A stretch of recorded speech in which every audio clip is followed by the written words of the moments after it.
स्वागत है आप लोग को फिर से एक नए वीडियो में। तो दोस्तों आज की इस वीडियो में हम लोग क्लास 11 का जो कॉमर्स का अकाउंटेंसी का होता है उसका हम लोग आंसर की देखने वाले हैं।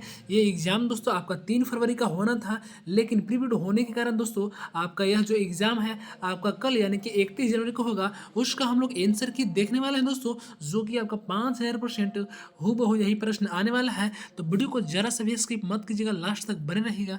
और चैनल पर पहली बार विजिट करे होंगे तो चैनल को सब्सक्राइब करके दोस्तों घंटी के निशान कॉल पे दबा के इस वीडियो के डिस्क्रिप्शन में व्हाट्सएप टेलीग्राम चैनल का लिंक दिया है, वहाँ पर जुड़ जाएगा। वहाँ पे आपको इन सारी चीज़ का पीडीएफ मिलता रहता है। हाँ दोस्तों, और आप लोग इसे जो है देखना ना भूलिएगा, नहीं तो आप लोग बाद में बहुत ज़्यादा पछताइएगा, क्योंकि आपका एग्जाम में हूबहू यही प्रश्न आने वाला है। तो चलिए फिलहाल आज की वीडियो स्टार्ट करते हैं। और ऑल क्लास का ऑल सब्जेक्ट का अपलोड हो गया है चैनल पे, तो आप लोग जाकर देख सकते हैं। और एक छोटा सा रिक्वेस्ट है कि आप लोग इसे अपने व्हाट्सएप स्टेटस में लगा दीजिएगा, जिससे कि मुझे कुछ सपोर्ट मिल सके। चलिए तो फिर हम फिलहाल वीडियो स्टार्ट करते हैं। हिंदी इंग्लिश दोनों वीडियो में आप लोग जो भी चैनल पढ़ना चाहते हैं पढ़ सकते हैं।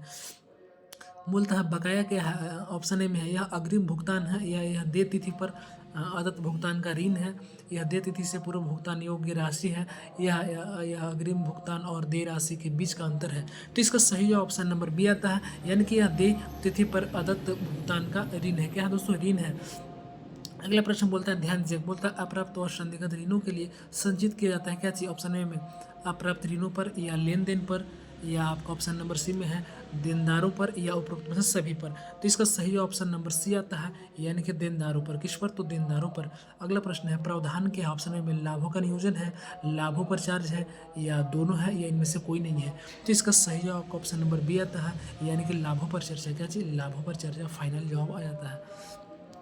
अगला प्रश्न बोलता है कि पूर्वदत्त किराया खालिस्तान के रूप में दिखाया था। ऑप्शन ए में चालू संपत्ति, बी में चालू दायित्व, सी में अस्थायी संपत्ति, और डी में आई। तो इसका सही जवाब दोस्तों आपका जो है आ जाता है ऑप्शन नंबर ए। क्या चीज, ऑप्शन नंबर ए, यानी कि चालू संपत्ति फाइनल इसका जवाब आ जाता है। अगला प्रश्न क्या बोल रहा है, ध्यान दीजिएगा। बोलता है दोस्तों, कौन सी आई लाभ और हानि खाते में दिखाई जाती है। ऑप्शन ए में पूंजी आई, बी में राजस्व आई, सी में ए बी दोनों, और डी में इनमें कोई नहीं। तो इसका सही जवाब दोस्तों आपका option number B for Baahubali राजस्व आई इसका जवाब आ जाएगा। अगला प्रश्न बोलता है, बकाऊ खर्च आर्थिक चिट्ठा में किस रूप से दिखाए जाते हैं। ऑप्शन नंबर में है चालू परिसंपत्ति, चालू दायित्व, अस्थायी परिसंपत्ति, या पूंजी। तो इसका सही जवाब दोस्तों आपका ऑप्शन नंबर बी। क्या दोस्तों, ऑप्शन नंबर बी आता है। और बी फॉर हम लोग जानते हैं होता है बाहुबली चालू दायित्व। चलिए अब हम लोग सब्जेक्टिव देखने वाले हैं, लेकिन मैं उससे पहले फिर से बोलना चाहता हूँ, चैनल पर नए हो दोस्तों सब्सक्राइब करके घंटा के निशान कॉल पर दबा रखना है। इस चैनल पर सबसे पहले न्यूज़ अपडेट मिल जाता है। और दोस्तों मैं बता देना चाहता हूँ कि आप लोग इसे अपना व्हाट्सएप स्टेटस में जरूर लेंगे, जिससे कि आपका दोस्त लोग को भी फायदा हो सके और मुझे भी मोटिवेशन इसके साथ मिल सके। चलिए अब हम लोग सब्जेक्टिव देखने वाले हैं, क्या बोल रहे हैं देखिएगा। प्रश्न बोलता है, एक्सप्लेन बोल रहा है कि पूंजीगत व्यय क्या है। तो लिखेंगे पूंजीगत व्यय वह धनराशि है दोस्तों जो कोई कंपनी इमारतों, उपकरणों, औद्योगिकी और मशीनरी जैसे भौतिक दीर्घकालिक परिसंपत्ति को खरीदने, उत्पन्न करने या दोस्तों उत्पन्न करने या बनाए रखने के लिए खर्च करती है। इन निवेश का उद्देश्य आमतौर पर दोस्तों नए प्रोजेक्ट को सपोर्ट करना, मौजूदा ऑपरेशन को बढ़ाना, या संपत्ति के मूल्य में वृद्धि करना, या उसके उपयोग जीवन काल को बढ़ाना होता है। यह कंपनी की बैलेंस शीट में अचल परिसंपत्ति के अंतर्गत दिखाई देती है। अगला प्रश्न है दोस्तों कि वर्तमान संपत्ति, रोकड़, बैंकों में जमा, देनदार, प्राइविल स्टॉक आदि। अस्थायी संपत्ति में दोस्तों भूमि, भवन, आपका मशीनरी, फर्नीचर, वाहन आदि आ जाते हैं।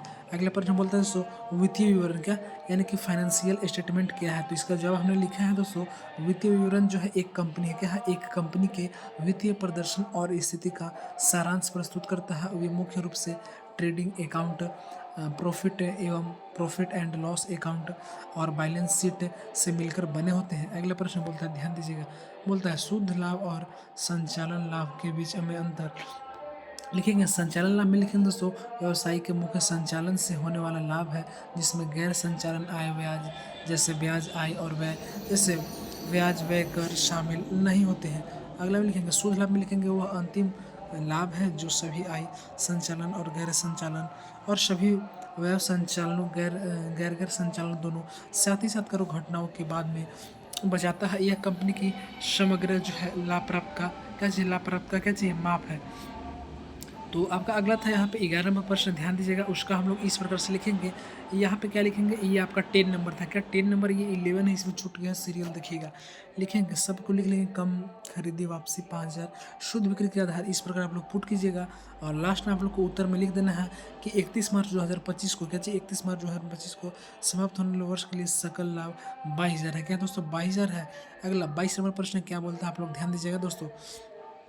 तो प्रश्न बोलता है कि मशीनरी का मूल्य ह्रास और बैलेंस शीट।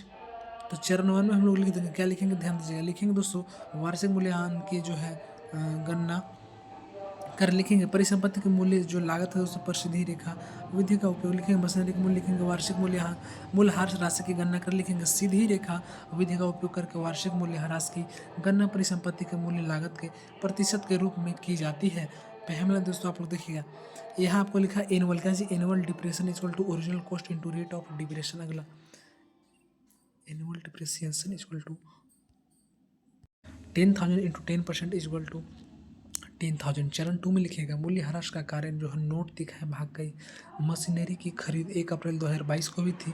लेखा वर्ष 31 मार्च को समाप्त होता है।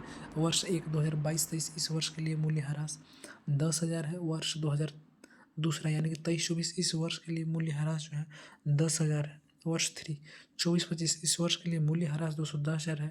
और अगला दोस्तों 31 मार्च 2025 तक कुल जो है संचित मूल्यह्रास इतना 10,000 गुणे 3 इक्वल टू 30,000। अगला चरण 3 में लिख दीजिएगा दोस्तों कि 31 मार्च 2025 को बैलेंस शीट में मशीनरी दर्शाएं। भाग 1 में देखिए बैलेंस शीट में मशीनरी का इस प्रकार से आप लोग दर्शा दीजिएगा। फाइनल इसका जवाब है दोस्तों वार्षिक मूल्यह्रास 10,000 है तथा 31 मार्च 2025 तक कुल संचित मूल्यह्रास 30,000 है। 31 मार्च 2025 के बैलेंस शीट में दर्शाएंगे मशीनरी का शुद्ध मूल्य 70,000। इस तरह से मैंने आपको आंसर की बताने का प्रयास किया। आई होप वीडियो पसंद होगा, आपके एग्जाम में हो ही आएगा। तो वीडियो को लाइक करके चैनल को सब्सक्राइब कर लीजिएगा। मिलते हैं अगले वीडियो में। ऑल सब्जेक्ट का अपलोड चैनल पर हो गया।